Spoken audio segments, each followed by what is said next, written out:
Hey, once again, this is Engineer Edwin Pineda. In this video, I will share to you what are the different ways how to make money repairing cell phones.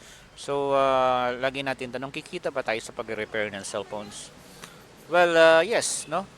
At actually, there are different ways how you can make money repairing cell phones. If you have the skills and the knowledge how to fix cell phones, you will have numerous ways, maraming paraan para kumita sa pagre-repair ng cellphones.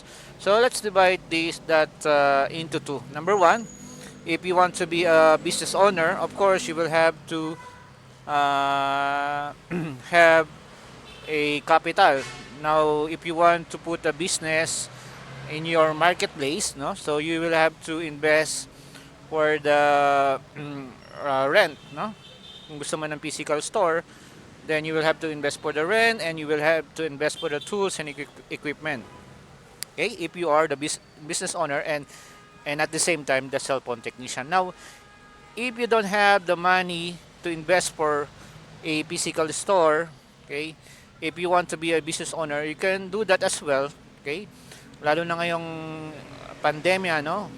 uh, most of the uh, most of the businesses are now transferring online. So you can get customers online, no, using social media like Facebook, o usually Facebook and Instagram, madalas na ginagamit natin. Pwede kang makakuha ng customer, no. Lalo na sa mga lockdown areas, no, people can go out. So kung pwede lang natin gawin is pwede tayong magpadala through transport services like yung LBC, Lalamove, etc. No? So, pwede ka makakuha ng customer online if you want to be a business owner. That is one. But also, you have to invest for your own tools and equipment. Okay? Now, kung wala ka pang masyadong ipon, no?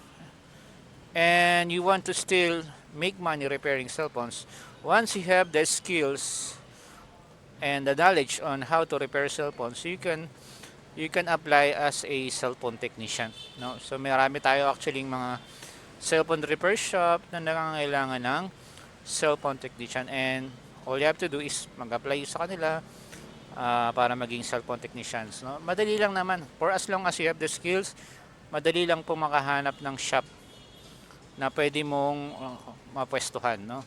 So usually ang terms for that is depende rin, no, sa pag-uusap ng business owner at ng cell phone technician. For example, if percentage kayo, let's say 50%, 50-50, no, less the expenses, usually ganun, no.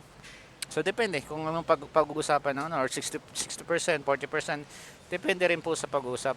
So that is without investing in the tools and equipment and paying for the rent, for the bills, if you want to be a cell phone technician. If you want to make money without paying for the expenses and the bills, that is also another way if you want to make money repairing cell phones.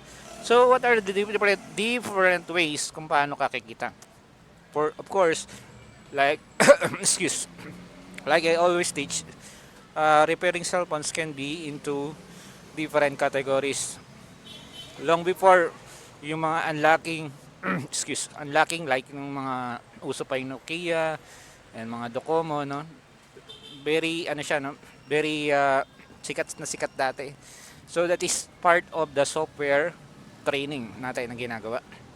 And then the hardware training, which is you have to disassemble the phone and you have to fix an electronics component, replace a part inside the cell phone. That is another way, no. That is hardware and software skills. So another way na pwede kang kumita is by flipping phones. What do you mean by flipping phones? You buy defective cell phones like this one here, A37 siya. So na-check ko siya, basag ang LCD, but okay yung phone, no? May buhay siya. So all I have to do is to buy a LCD. Pumili na ako and then I will fix this and then I could sell it as ano to? pwede ko tong ibenta ng as refurbished phone. So, that is another way of how to make money repairing cell phones. Okay? By refurbishing cell phones. Ito yung nabili kong LCD nito. So, once na ma-assemble ko na to, pwede ko na siyang ibenta as second hand or refurbished phones. Okay? Another way is to sell accessories, cellphone accessories. No? Pwede ka magbenta ng mga ano yung mga cellphone accessories, charger, headset, SIM card. So marami. Ano pa ba? Usually charger, headset, SIM cards, memory cards, USB. So, yung mga yun, pwede mong ibenta. So, magkakaroon ka ng additional income as right from the repairing business mo. If you could sell accessories, that would be an additional part sa business mo. Pwede ka magbenta ng mga loads if you want to sell loads. So, yun pa yung mga extra income mo na pwedeng gawin para kumita ka sa pag-repair ng cellphone. So, marami yung sa ngayon yun lang yung madalas na ginagawa ko, no? And if you're interested in making money repairing cellphone, yes, you can make money at may marami po tayong iba't ibang paraan kung paano ka pwedeng kumita sa pag-repair ng cellphone. So, yun lang yung dalawang binanggit ko na pwede mong gawin, pwede mong i-apply para kumita ka as a business owner or as a cellphone technician sa isang cellphone repair shop. So,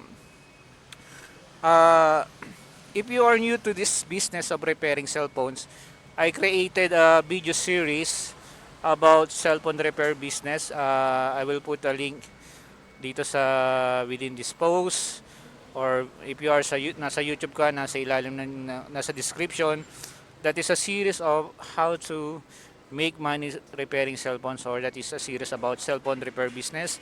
And if you are interested in having a sideline of cell phone repair business, for example, may trabaho ka at gusto mo magkaroon ng extra income and you want to learn how to repair cell phones, this video series can help you as well. If you want to pagod ka ng mamasukan and you want to have your own business repairing cell phones, this video series will help you as well. So just click the link down below this video or kung saan mo makita yung video link, so para magkaroon ka ng idea about the cell phone repair business. So once again, this is Engineer Edwin Pineda from Cell Phone Repair Training Manila. Have a great day, everyone. Bye.